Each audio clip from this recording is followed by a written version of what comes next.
Vamos agora para a aula 3. Vamos falar um pouco sobre a linguagem agora. O que é uma linguagem? É qualquer sistema de símbolos usados para se comunicar. Ela pode ser dividida em duas maneiras, a natural e a formal. A natural é o que a gente usa, é o português, é o inglês, é o espanhol, é o francês. E o formal é os sistemas lógicos. Então vamos falar um pouco sobre esse sistema formal.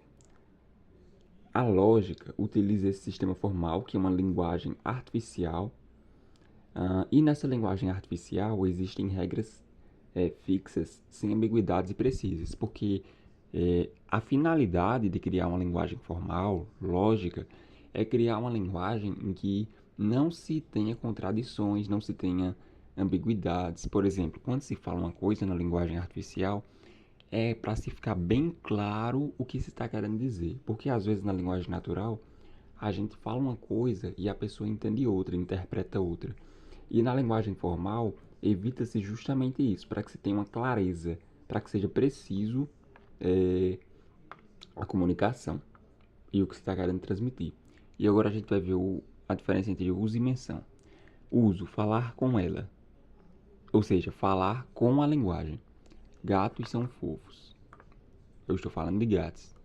A menção, falar sobre ela. Gatos tem 5 letras. Então, é importante saber a diferença entre uso e menção. Uso é falar com. Menção é falar sobre. Com, sobre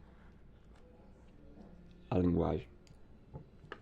Então, a diferença também entre linguagem objeto e metalinguagem. Linguagem objeto, que está sendo estudada. E a metalinguagem, usada para falar sobre ela. Por exemplo, quando estuda-se português, né? A gente está estudando português, então a linguagem objeto é o português. E a metalinguagem?